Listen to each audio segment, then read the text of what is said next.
Station to Station, your Blue Jays series review and recap show. We have a PitchCom podcast tonight with Rob and Dustin.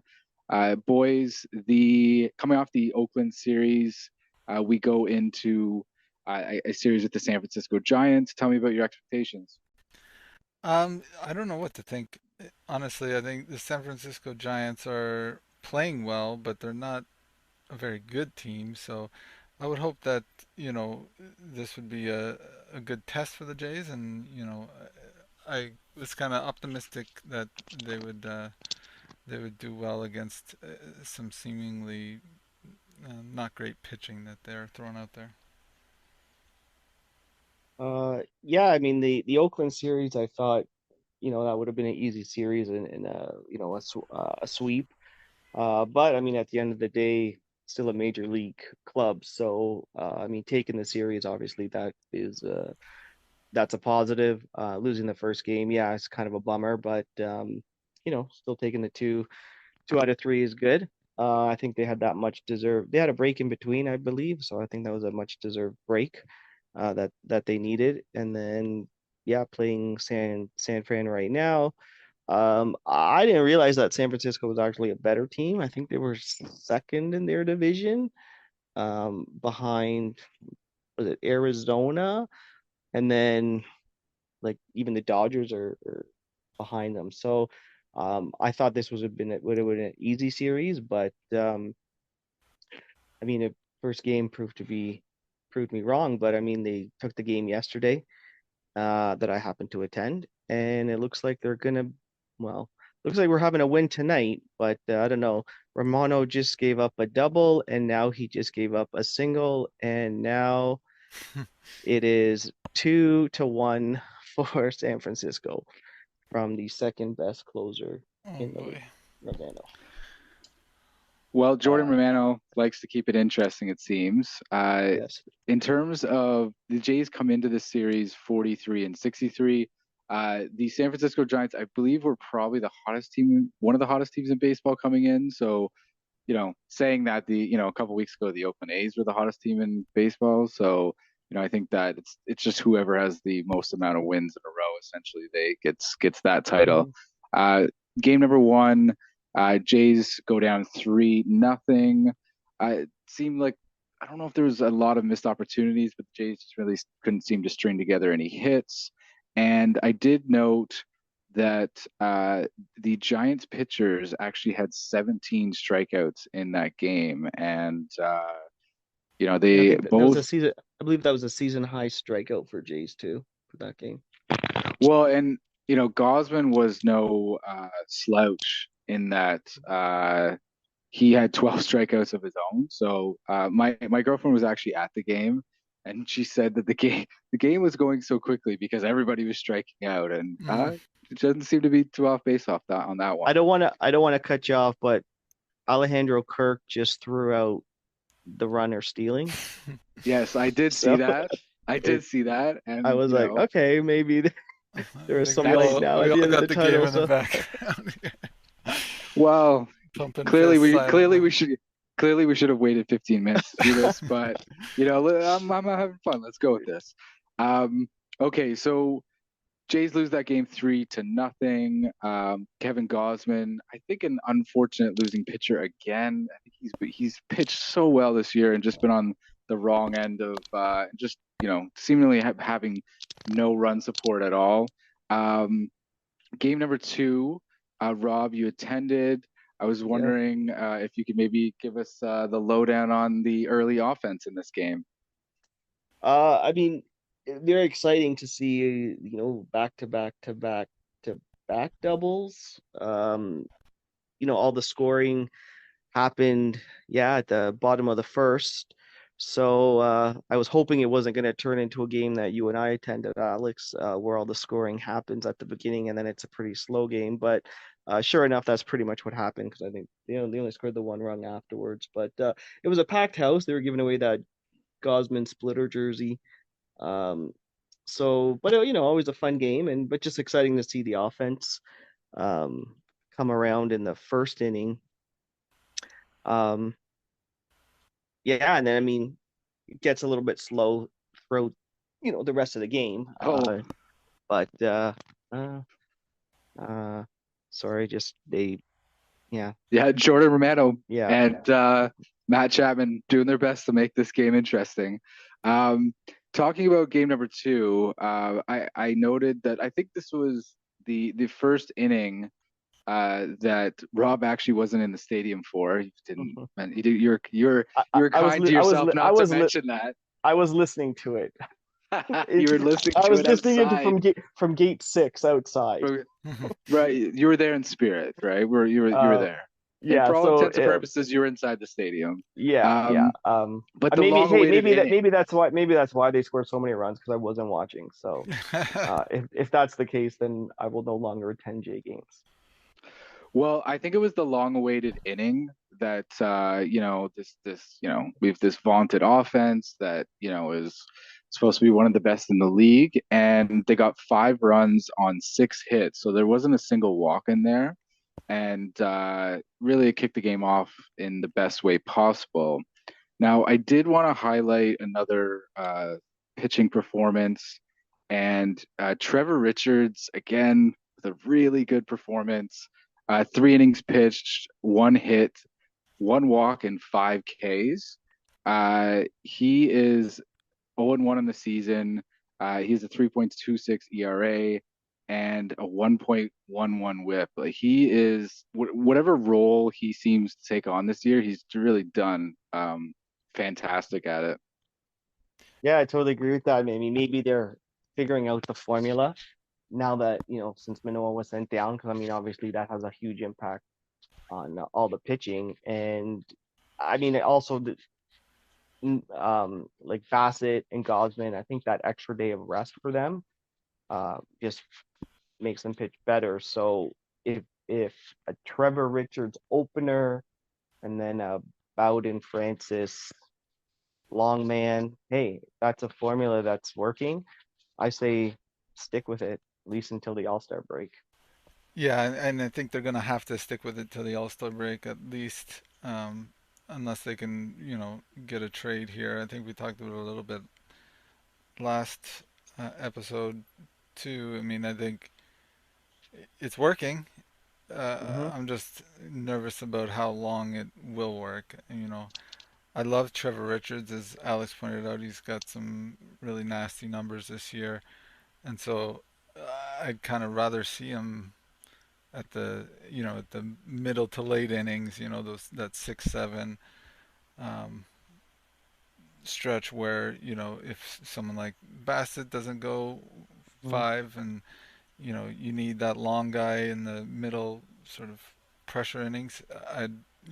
Trevor Richards looks really good in that role.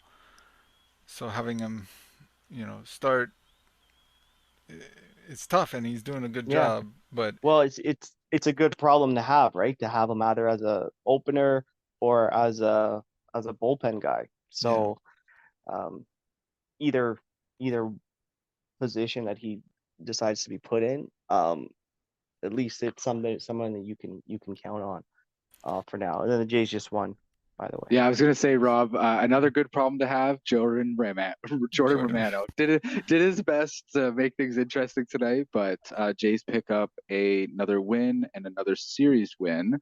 Good. Before That we, is before that we, that is just one thing yeah, on Romano.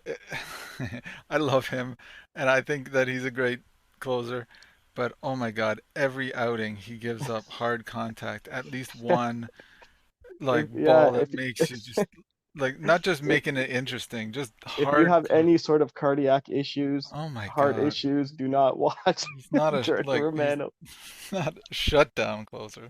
But I mean, Uh, hey, he closes the games. yeah, He a finds a win, a way. win is a win is a win, as Mm. somebody I know has said before.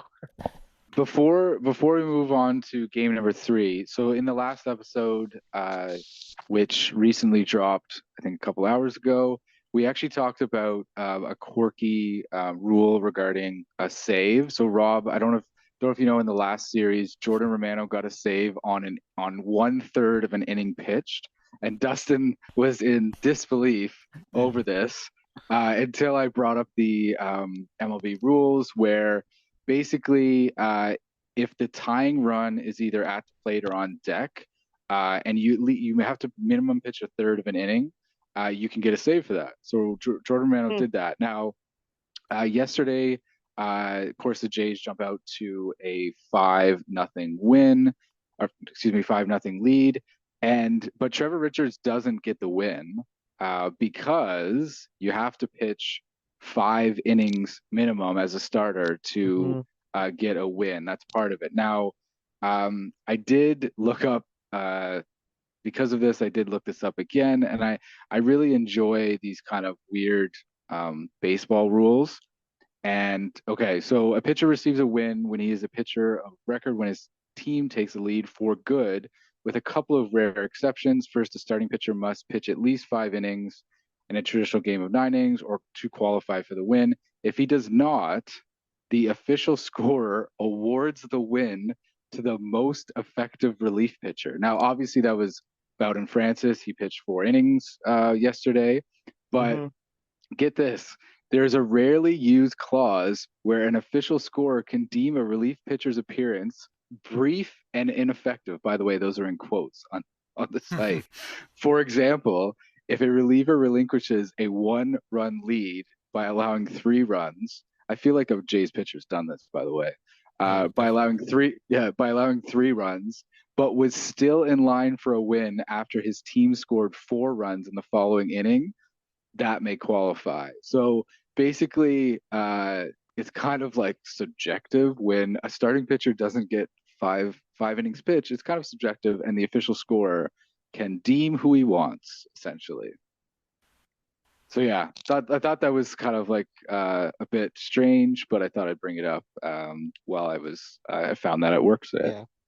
Well, I mean, I guess at the end of the day, I mean, you have all those stats, you have all those rules, but at the end of the day, it's you want your team to win, whatever it takes, and that's why it's like a team sport. Like you don't really want to look at your averages or innings, or it's just you want to take a win for the team, and sometimes you don't get that credit, but you know at least you get that win.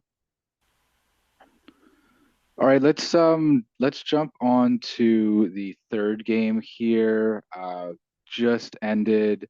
The Jays win this game 2-1. Gentlemen, does one of you want to jump in and kind of tell us what happened? Um, Uh, Vladdy's home run. yeah, I exactly. mean, that's the I guess that's the oh, there's the ice getting poured on him. I guess he deserves it. I mean, it's hopefully his bat's coming around. I mean, that might be a good segue into him getting going to the home run competition this year again. Um, maybe his bat's starting to come around. I believe he was DHing tonight. So again, maybe they're figuring out some sort of a formula here, but uh, that was the highlight, and of course Bassett pitching, and I recall they said that he will not be calling his own pitches tonight. So again, tried something different, which seems to work, and I suspect that his next start would be something similar with Kirk behind the plate and calling the game instead of Bassett calling his own pitches. Well, I think what did he have? 12 Ks or 11? Yeah, yeah. No, I Yeah, think Yeah, he had he yeah. had he said that it 12, was 12 his strikeouts. matching his career strikeout rate or strikeout total in a game.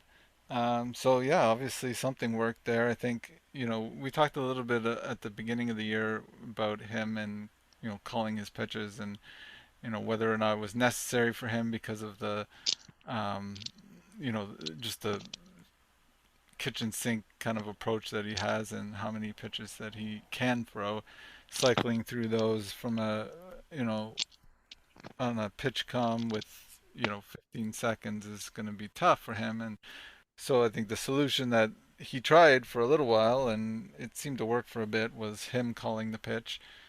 um, but I think it was last outing after the first inning he just was just losing. He lost, you know, control or lost something, and Hmm. he turned it over to Jansen to call, and he kind of found it again. And then this game, you can see that he allowed Kirk to find it. One thing that I, or call it rather, one thing that I saw or heard on the radio coming home today, just before the game, was that um, they asked him like what, or they asked Schneider maybe, what are they gonna do? Like he's got so many pitches, like it's gonna take so long to cycle through 8 pitches. What if Kirk doesn't, you know, call the right one after the first two or three? Then he's gonna get some pitch clock violations. And they said after two, then Bassett's gonna I heard that. call one. So it So sounded like almost like a hybrid. yeah, Like try this, try this. If that doesn't work, okay, I'll call it. So I mean, I guess they're still figuring it out. But if it worked tonight, then hey, I would say go with it again. I mean, it brings up a good question too. Like, should pitchers really be calling their own pitches? I mean, I'm not a pitcher, I'm not a catcher, so I would be curious to know if that's actually if that's what pitchers prefer. Well, I think it's individual, right? Hmm. Like I think Chris Bassett is a very experienced pitcher. He does have a lot of pitches, so I think that's probably something that like he I was a little skeptical when he had those issues early on, and but he seems to be a guy that can do that. But he also seems to be a guy that's open to saying, "Hey, let's let the Hmm. catcher do this for this game and see what But I happens," wonder, and worked out I want, well.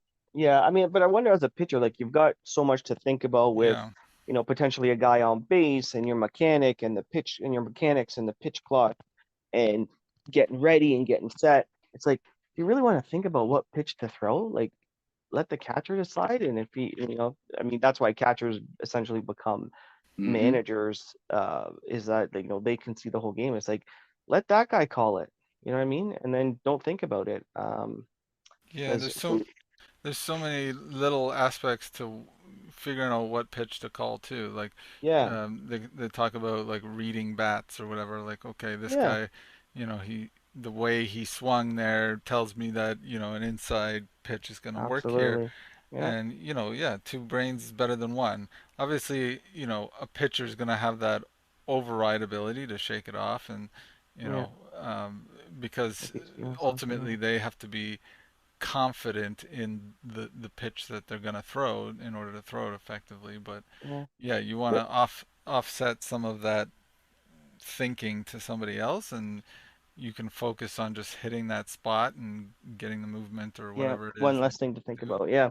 On the topic of strikeouts, so in this, I noted that in this particular series, Jay's starting pitchers had 31 strikeouts in 3 games. So Gosman had 12. Richards and Francis, I'm putting them combined, had 7, and Bassett had 12 today. So definitely a good series for strikeouts if that's what you're into. Now, the one item that I've been harping on of late is the amount of strikeouts that the Jays do seem to fall into. And so I did a little looking, and I think this is a case of the eye test doesn't actually meet what is kind of out of the reality, because if you watch games, the frustrations over them striking out is I think is palpable amongst the fan base. But the Jays are actually 25th in the majors in strikeouts. So they do not strike out very often. They have 647 strikeouts this year. The first place Twins have 838 strikeouts. So they do not strike out as much as we think. They're That's a actually pretty good at this. Yeah. Actually, I'm not surprised by that. I if you had asked me before saying that stat, I would have probably said that they're not. Well, I wouldn't say that they're 25th, but I probably would have said they're um, a lot higher than that, but or a little bit higher, but not too much higher. You know, I think it's the strikeouts that kind of like the situational ones, right? Those always seem, they like it's like a Bo Bichette error. Does is it the same error in the third inning, or is it the same in the 10th inning when they The lose the game's game on the on the line. road. You know what I mean? Like this, an error is an error, but the one in the 10th seems so much worse, right? And I think we've been seeing a lot of, like there's been innings where they just, multiple strikeouts and even multiple strikeout, looking strikeouts when, guys are on base or it's a key inning. And anyway, so I did want to look that up because I just wanted to kind of see where they were at. Okay. All right. So we will move on. So today, couple All-Star game items. So Vladimir Guerrero announced on social media that he is participating in the Home Run Derby for the first time since 2019. Now, we don't have all of the competitors finalized yet, but we do know that he will be competing against Mookie Betts of the Dodgers and Julio Rodriguez of the Mariners. Shohei Ohtani has not yet decided if he's going to participate. I mean, I like the idea. I think he hasn't been, he's a home run hitter, and I think him going there hopefully will turn it around. So I don't mind it. If he was hitting a lot of home runs and he was going to the All-Star game, that I don't think I would have liked that move. But the fact that he's not hitting as many, this could be a good turnaround for him. Yeah, I think that it might be good for him just to have fun. I'm usually not very much of a kind of a believer in the home run ruins the swing. I think that's kind of a confirmation bias that people have. When somebody goes to the home run derby and then they struggle after. They say, "Oh, it's because of the home run derby." But when somebody goes and they do fine or they're the same after, they don't say anything. So it's like you notice the hits, and you forget the misses. So but I do think it'll be good for him to just relax, have fun. I know he likes to sort of chum around and joke around with all the other players, and so that's kind of an opportunity when they're all sitting there, watching the other guy hit, and they're laughing and joking around. So I think that might be good for him from that perspective. All right, the other All-Star game item, the All-Stars for both leagues were announced today. The starting lineup. No Jays, unfortunately, in the starting lineup. But we have 6 Jays that were all runners up for their positions: Vladdy, Whit Merrifield, Bo Bichette, Brandon Bell, Matt Chapman, and Kevin Kiermaier. To be honest, out of those guys, I am a little peeved that Bo Bichette is not a starter, but I guess this is a fans vote. Corey Seager, while is a great player, has missed a good portion of the first half of the season. Yeah, And Bo Bichette, should have been a starter, but it's basically a popularity contest, and I think Bo will be there anyway. Yeah, and I mean, even I think Judge made it too, and I mean he hasn't played the last few weeks. Yeah, so I'm like, I mean, they should put some sort of rule in that. Like, give me a break. I get that you're a great player, but if you should be playing a certain amount of games before you're even considered an all-star. But hey, well, I don't know if that's in the rule yeah. book. I mean, Bo got robbed a little bit. It's not a big deal, I guess, in the grand scheme of things. But Romano didn't make it, right? Even though he's the second, he's got the second most I don't saves. think they've. they don't vote on pitchers, No, so okay. Yeah, that'll be a different kind of. Okay. I'm sure he'll be in there. Yeah. Well, and so out of the 6 boys, who do you think actually will appear in Seattle at the All-Star game? Bo. Yeah, I think it's gonna be Bo. I think they might do a Whit Merrifield. He's having a pretty sort of surprising season. I can see him getting sort of a nod from like the manager vote or something like that. And I mean, I could say Chapman. I could throw Chapman in there. Yeah, he had a strong start. Yeah. Yeah, I mean, it counts for something. His defense is really good, and I mean, his bat cooled off a bit, but I could see him. But I think those 3. I can't see Kiermaier. I mean, again, I don't. He's got an outside chance, but so he has never made an All-Star game, and so I actually think because he's been playing so well this year, I think he's going to get a nod. I think Matt Chapman's going to be there. Bo Bichette will be there in some form. I think that's a certainty. And I think Whit Merrifield will be there. So I'll say 4 of the 6. And Brandon Belt and Vladdy will be having a good time, I'm sure, somewhere there. So. And then if I had to call a pitcher, I think I would agree, Rob, that um, Jordan Romano would probably get a nod, and maybe Trevor Richards. We just talked about him. Hold on. What about Kevin Gosman? Yeah, of course. Oh, yeah. I guess I don't think he's going to start. Well, maybe he's actually, I actually don't know how the pitchers are chosen. I don't know if it's a manager choice thing or something, but yeah, no, that's right. Kevin Gosman probably deserves. Well, so I will take away how the pitchers are selected for the All-Star game, and I will let you know in the next episode. How about that? Sounds good. Sounds good.